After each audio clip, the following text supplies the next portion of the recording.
O que aconteceu com o Pirate Bay?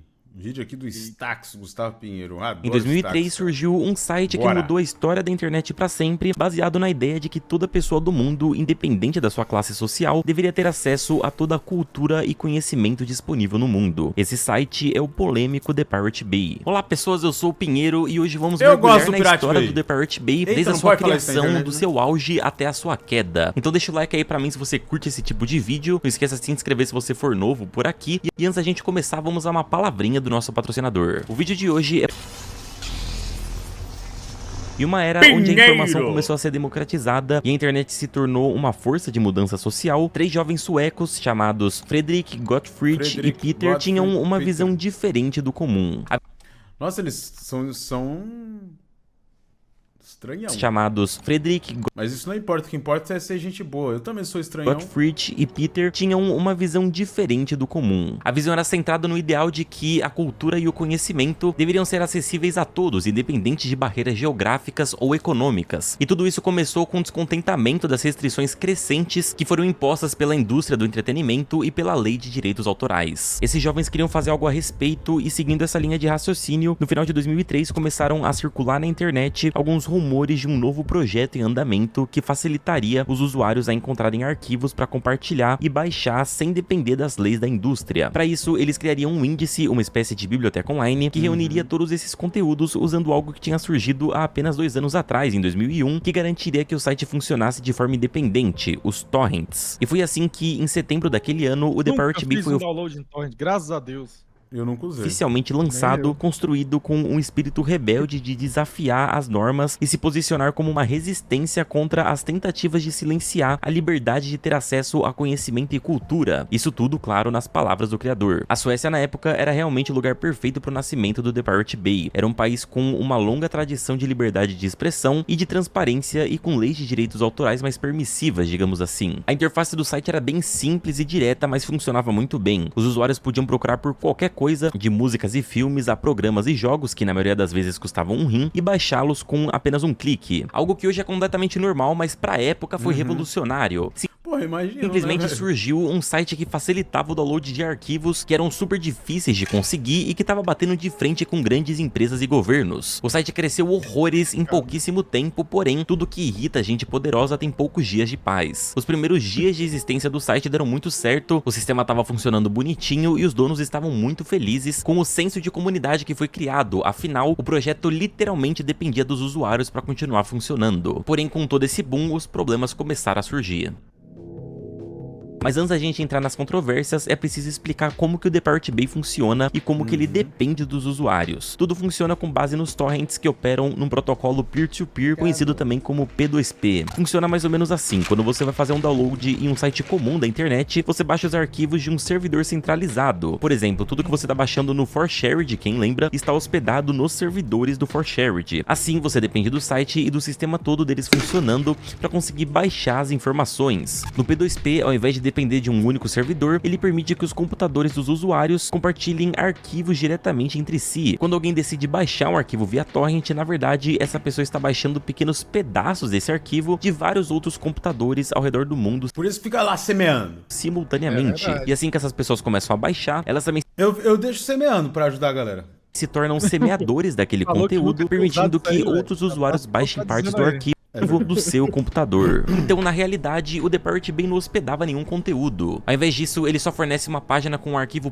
.torrent para baixar, e esses arquivos são levíssimos. Isso porque ele não tem de fato o conteúdo que você quer, o filme ou o jogo, mas eles só funcionam como uma espécie de mapa, para que seu computador encontre os caminhos até as partes que você quer baixar, e aí sim você consegue o conteúdo que você está procurando. E por isso, o site dependia 100% dos usuários para funcionar. A página do The Pirate Bay em si era só uma lista de download, mas quem tinha os arquivos mesmo eram os usuários que dependiam um dos outros para baixar as coisas. Tanto que você aí que já usou esse tipo de serviço deve se lembrar de ter se deparado com um arquivo que nem era tão pesado assim como um jogo, um filme, que era até que leve, porém o download era muito lento, isso porque muito provavelmente tinham poucas pessoas semeando aquele arquivo. Mas atenção, o P2P não é uma exclusividade da pirataria, é só um sistema, uma forma diferente de você baixar arquivos, que por acaso também ajuda na pirataria. Só que sem um servidor central hospedando o conteúdo, também virou um desafio desafio para as autoridades e empresas tentarem fechar o site. E com toda essa inovação e eficiência também vieram as controvérsias. A maioria dos arquivos compartilhados eram protegidos por direitos autorais e o Pirate Bay rapidamente se tornou um alvo para os detentores desses direitos, que acusaram o site de facilitar a pirataria em massa. Por outro lado, a equipe do E tá, né? The Pirate Bay argumenta que eles não estavam realmente hospedando nenhum conteúdo protegido por direitos autorais, o que no papel não é mentira. Eles apenas forneciam os meios para as pessoas compartilharem os arquivos entre si. Eles mesmos não estavam fornecendo nada diretamente, tanto que o site em si era levíssimo. Esse foi o primeiro servidor em que ele ficou hospedado, Caralho. em simples PC. Desde Da sempre, hora, esse velho. foi um argumento legalmente meio nebuloso, mas ele também indicava em como a tecnologia vinha avançando muito mais rapidamente do que a lei conseguia acompanhar. Então, como resultado, o site ganhou grande popularidade. No primeiro ano, eles tinham mais de 1 milhão de usuários e no ano seguinte eles já tinham 3 milhões, e a quantidade de pessoas semeando os arquivos era gigantesca. Foi aí que os probleminhas legais, os processinhos começaram a chegar. A crescente popularização do The Pirate Bay trouxe o site até o radar das grandes corporações de mídia. As gigantescas empresas do entretenimento começaram a se reunir para cobrar uma ação das autoridades em relação ao site. Rapidamente, o The Pirate Bay estava no meio de várias ações Caralho, judiciais, salve. muitas delas movidas Ô, por grandes Dona, estúdios de exatamente cinema e como eu gravadoras imaginaria que musicais. fosse, velho. Essas corporações alegavam que o site estava facilitando a pirataria de uma forma nunca vista antes em massa desse jeito e que estava causando prejuízo bilionário para a indústria. Só que o cálculo deles, para ser sincero, era bem desonesto. Eles consideravam que toda pessoa que baixou um arquivo deixou de comprar o produto original, dando prejuízo para eles, quando a gente sabe que na real a pessoa muito provavelmente nem compraria, nem chegaria a ver de perto aquele produto por não ter verdade. acesso financeiro.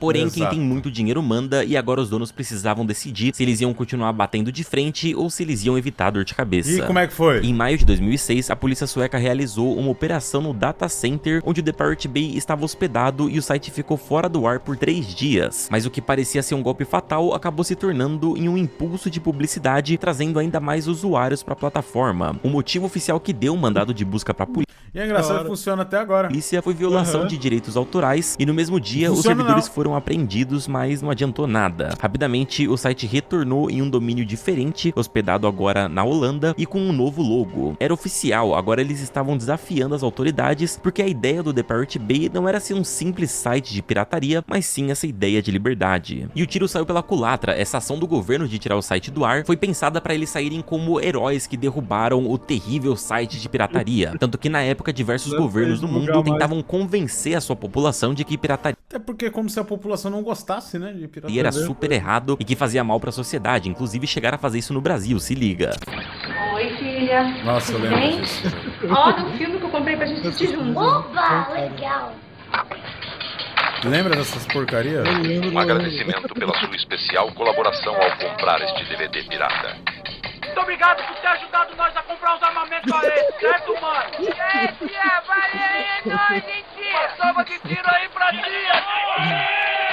Caralho, que da hora, velho. É patrocinar o crime. Ajudar os mano.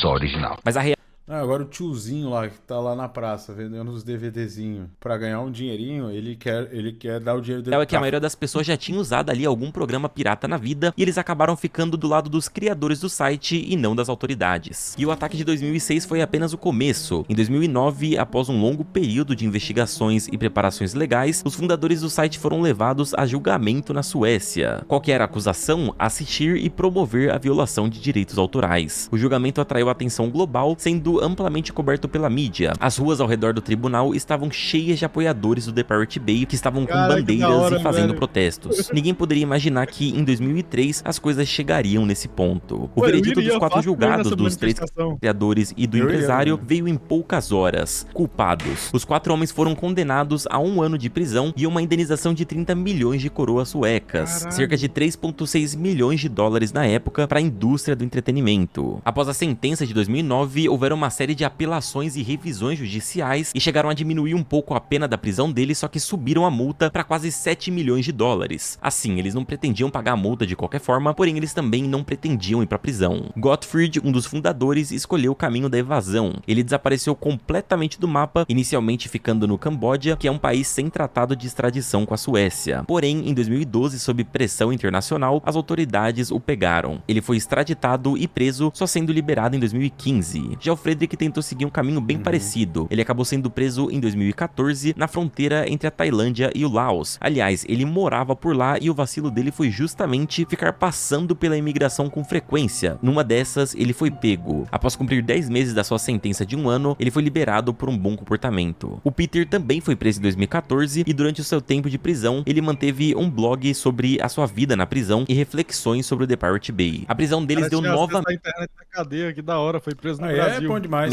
o resultado contrário que as autoridades queriam. O ideal do site a respeito de liberdade, propriedade intelectual e tudo mais ficou cada vez mais forte e mesmo com a prisão, o site não deixou de existir não. Agora que os fundadores estavam presos em 2014, as autoridades tentaram novamente derrubar o site confiscando todo o data center e até que deu certo, só que só nas primeiras horas. Lembra que eu disse que o site dependia exclusivamente dos usuários para se manter de pé? Então, tirar os donos da jogada não mudava nada nisso e aparentemente as autoridades só perceberam isso aí. Após tirar o site do ar, diversos outros sites idênticos e funcionais apareceram e novos projetos foram surgindo, como Pior que é, cara, que às vezes tu abre e cai, mas tu espera um tempinho e tá lá. o Kickass 1337X e o RARBG, que mantinham a mesma ideologia do The Pirate Bay. Muitos desses também enfrentaram problemas legais, sendo derrubados e ressurgindo sob diferentes domínios, e foi aí que o The Pirate Bay mudou a sua logo pra do Pirate Bay é muito massa, né, velho? Muito massa, velho. uma hidra. Esse site acabou virando tema no parlamento sueco, chegando até a surgir o Partido Pirata da Suécia, que defendia os direitos digitais e a reforma dos direitos autorais. Porém, com todas essas versões de The Pirate Bay surgindo pela internet, muitas pessoas mal intencionadas resolveram colocar malwares no site ou simplesmente não moderá-los, permitindo que muito conteúdo problemático se propagasse e manchasse a marca do The Pirate Bay. Então, desde 2015, vários outros sites de torrent vêm intercalando em quem é o mais popular. De certa forma, a gente até pode dizer que o The Pirate Bay foi um acontecimento inevitável da internet. A internet sempre teve, principalmente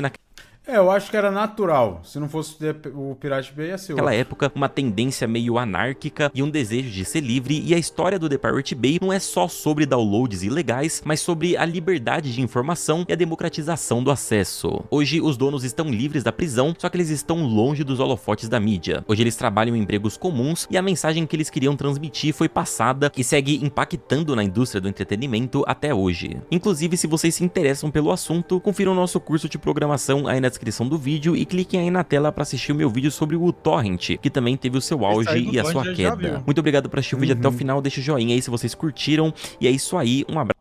Eu achei que ele tinha sido preso à prisão perpétua, acho que foi clickbait então que eu caí. Eu tinha ouvido falar de uma história dessa também. Cara, pior que não.